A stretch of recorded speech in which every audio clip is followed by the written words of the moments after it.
Do you ever listen to one of your tracks and something sounds off? Or you play your music for your friends and they laugh at you? Or you upload your music only for it to barely get 10 streams? Chances are you're making one of these 5 detrimental mistakes, and I'm going to make sure that you never make it again. I don't often see these mentioned, especially the last one, so make sure to watch all of these and it will save you years of failure. The first mistake is stiff sounding drums that don't have any bounce to them. If you want your tracks to hit hard on speakers, you want people to dance to them, or you want the rhythm to be fun and exciting, you need to add bounce to your drums. Listen to this stiff robotic drum beat.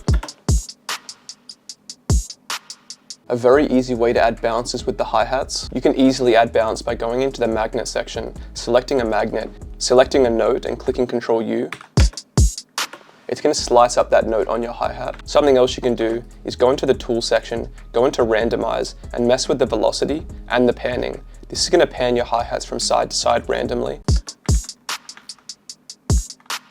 And it adds so much depth to your hi-hats. You can also delay the timing or advance the timing slightly on some of the notes.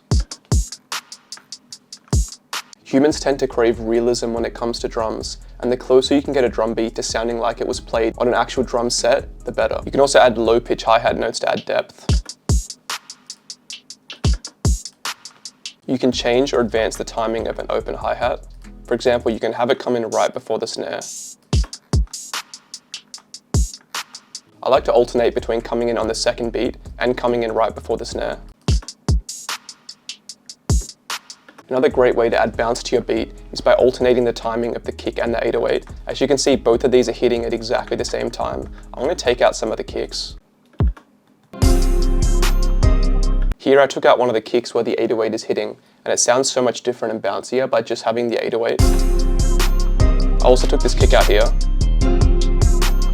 It's something that the average listener isn't going to actually pick up on, but subconsciously it'll sound so much bouncier. And one other hack is going into the 808 and increasing the volume of that 808 note so it can fill in that gap and sound a little bit louder.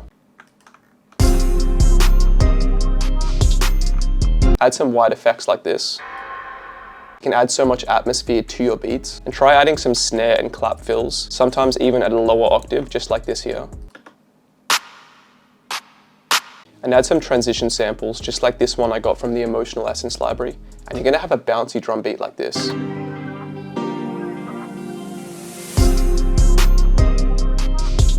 The second step is sound selection.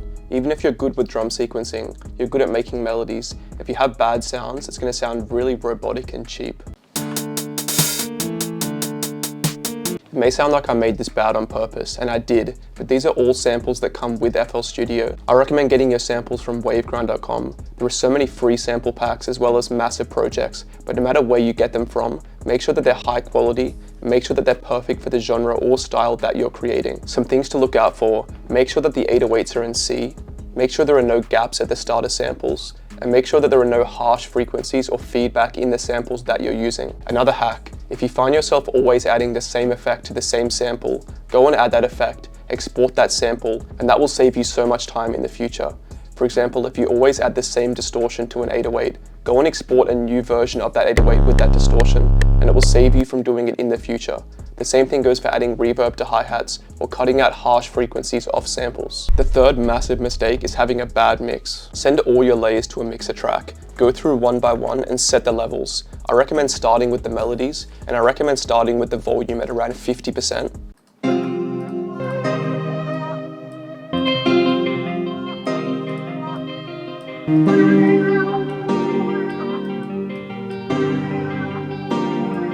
This is where you should add reverb, any effects, or an EQ to cut off some of the harsher frequencies or low pitch frequencies that will clash with the bass. When this is done, go and bring all the drums in one by one and do the exact same thing. This is where I would add effects like reverb on a hi-hat or open hi-hat, distortion on a bass, or delay on an effect or snare.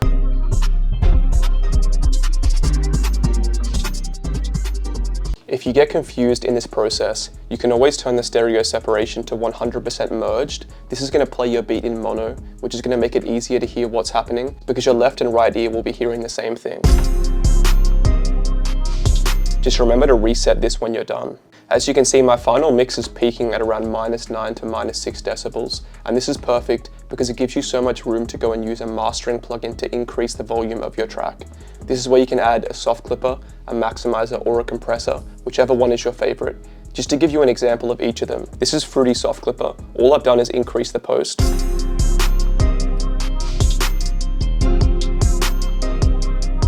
In Maximus, you can mess with all the frequency bands. For example, if you want your lows to be a little bit louder,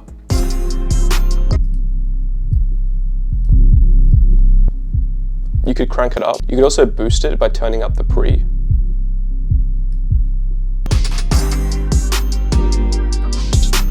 I very rarely use Maximus. The third option, and this is the one I use the most, is iZotope Ozone 9. It has a built-in maximizer, and all I do is turn the threshold down.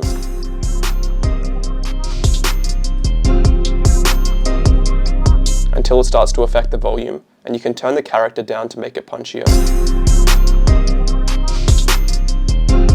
I feel like this version hits the hardest, while still having the most clarity. Let me know which one you think sounds better. The fourth massive mistake is having beats that are boring.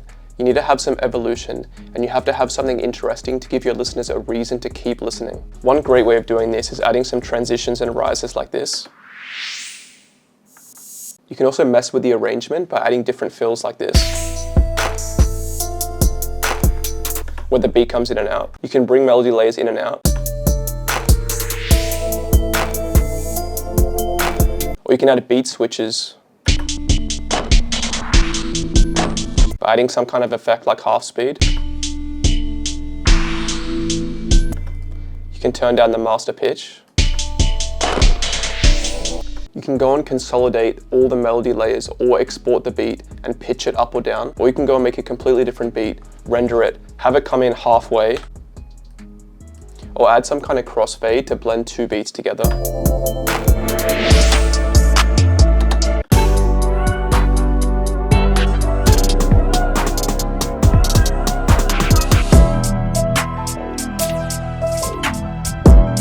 Another subtle trick is adding variations to your hi-hats. For example, this hi-hat here, you can see it has a lot of these lower fill notes, which sounds a bit more energetic, but earlier in the track, we have this simpler version which doesn't have those. That can add more evolution to your track. And the fifth mistake is having weak or out of tune 808s. One of the best ways to make your 808s slap is having a distortion plugin. For example, if you listen to this 808,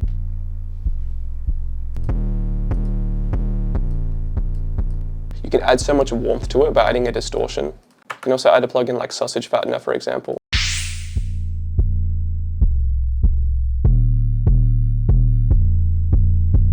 If you've already mixed your beat, make sure to keep an eye on how loud that 808 was before you add a plugin like this, because it is going to make it louder and mess with your mix. You can give the illusion that you're kicking 808 harder than they are by going onto your 808, adding a Fruity Peak controller, going onto your hi-hat, right-clicking on the volume, click Link to Controller, go and select that Fruity Peak controller and change the input to inverted. Turn the volume down and increase the bass until the volume of your hi-hat is where it was before. Now when your 808 hits, they're essentially side-chained together, which is going to give the impression that your 808 is louder, because when the 808 hits, the hi-hat gets quieter. This subtle but noticeable effect is common in beats like Take It Back by Logic, for example. The volume goes to 0 when the kick happens on the hi-hat. You can even look at the mixer, like snare. To make sure your 808 isn't out of tune, go onto your 808, click Ctrl E or Command E, click on this little marker here and click Detect Pitch Regions. You want to see that your 808 is in C. If it's in a note like F, for example, go here and go and right click on F. And that's going to change the root note of your 808 to F. If you're stuck when making the 808, go and open up a random sampler, go and paste the notes of your melody, click Alt-V to turn ghost notes on, and make sure that your 808 is following the right notes.